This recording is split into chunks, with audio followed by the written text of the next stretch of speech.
Fala pessoal, tudo bem? Continuando nessa pegada aqui de história da Segunda Guerra Mundial, hoje eu queria gravar um vídeo mais especificamente sobre a queda da França durante a Segunda Guerra Mundial, porque não foi algo simples. A França tinha a linha Maginot, que era uma linha de defesa extremamente fortificada. A França tinha um exército preparado. A Europa já estava se preparando para uma guerra, de certa forma, assim como na Primeira Guerra Mundial, todo mundo sabia que em algum momento estouraria uma guerra. A Europa estava em ebulição há muito tempo já e que uma guerra aconteceria em algum momento, tanto que existem diversos, não existem diversas pessoas, mas na época chamava-se a Guerra Franco-Prussiana, antes da Primeira Guerra Mundial, como sendo uma guerra mundial, né? Mas depois acabou sendo abolido e a Primeira Guerra Mundial acabou se tornando, obviamente, a Primeira Guerra Mundial, e era uma tensão que já existia há muito tempo, então sabia-se que ia ter uma guerra. E Hitler, desde que a sua ascensão ao poder em 1933 começou, a Europa já estava ali preocupada com o que estava acontecendo, com Hitler expandindo o exército, todas essas coisas. Tanto que o primeiro-ministro inglês, o Chamberlain, vai à Alemanha, conversa com Hitler, diz aquela famosa frase que Hitler é um homem de paz, aquela coisa toda e tal, não sei o quê. Mas queria falar exatamente sobre a queda da França. Então vamos lá. Europa, final dos anos 30, um clima pesado no ar. Todo mundo sabia que a Alemanha estava rearmando, que Hitler não estava de brincadeira, mas mesmo assim, pouca gente realmente acreditava que a França, um dos vencedores da Primeira Guerra, um prestígio militar, tradição e um exército gigantesco, cairia tão rápido. E é aí que começa essa história da queda da França na Segunda Guerra, um dos episódios mais chocantes e inesperados do século XX. A primeira coisa que você precisa entender é que a França, apesar de ter um exército enorme, estava pensando na guerra como se ainda fosse 1918. Eles imaginavam um conflito lento, de trincheiras, de desgaste com linhas estáticas. A grande aposta francesa era a linha Maginot, uma sequência de fortalezas modernas, canhões, túneis, tudo ultra reforçado na fronteira com a Alemanha. Parecia impenetrável. Era como se eles tivessem construído um muro dizendo: se vier por aqui, você não passa.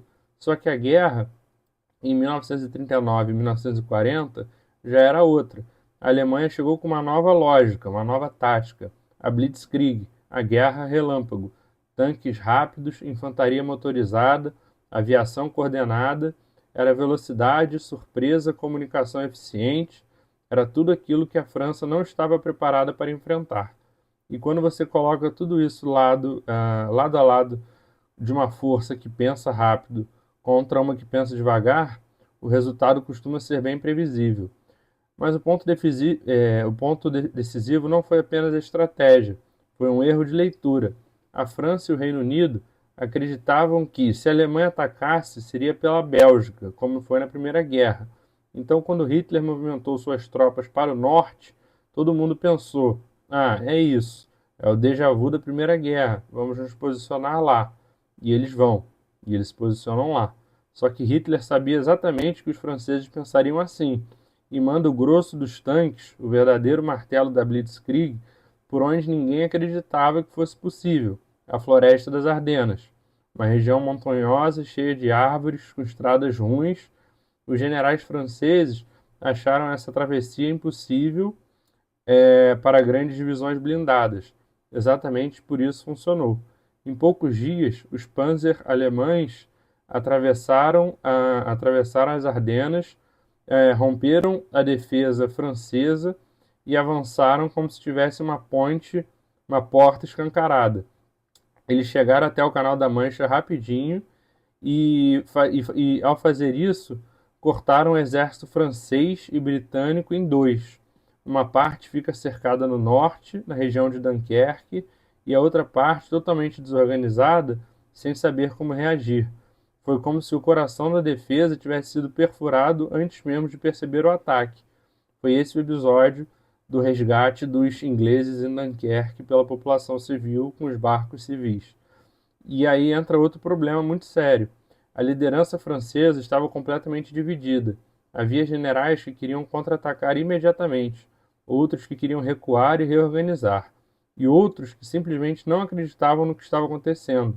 Era uma guerra do século XX conduzida por uma mentalidade do século XIX.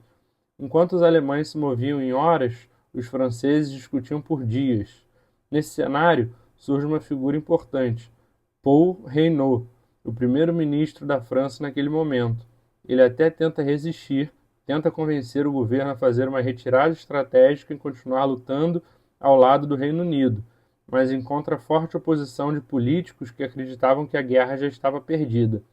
É um conflito interno que paralisa qualquer reação mais forte. Enquanto isso, nas ruas, o clima era de confusão e desespero. A população francesa, que acreditava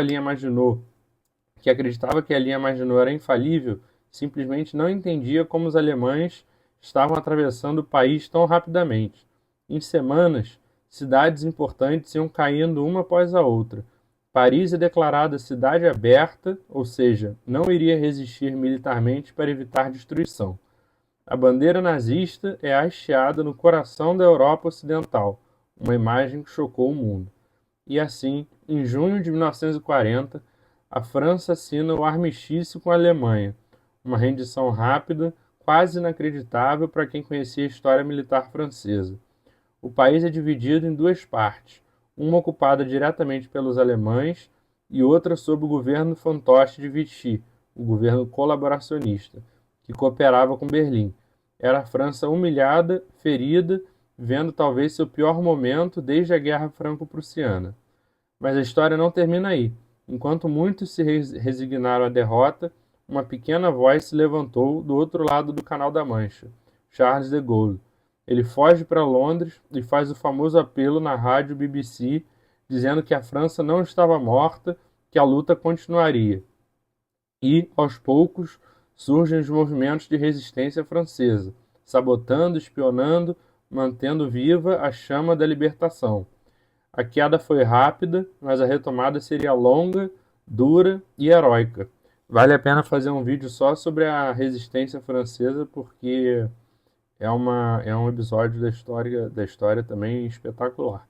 Então, quando a gente fala sobre a queda da França na Segunda Guerra Mundial, não é sobre uma derrota militar, é sobre como uma potência pode ser surpreendida quando subestima o inimigo, quando fica presa ao passado, quando não consegue tomar decisões rápidas. É uma lição de estratégia, de política, de humanidade. A França não caiu por ser fraca, caiu porque lutou a guerra errada no século errado. E essa queda acaba moldando todo o resto do conflito. Sem a França, o Reino Unido fica sozinho na Europa Ocidental. Hitler ganha confiança e força para atacar a União Soviética, e os Estados Unidos, mesmo ainda neutros, começam a perceber que a coisa estava saindo do controle. A derrota francesa muda o destino do mundo. Então, é, essa conversa é para deixar claro como a queda da França na Segunda Guerra Mundial, tão rápida, foi tão crucial para o desenrolar da Segunda Guerra. Se a França não tivesse caído logo no início, com certeza a história teria sido completamente diferente em diversos aspectos. Então fica aí a reflexão. Espero que vocês tenham gostado. Obrigado e até a próxima. Tchau, tchau.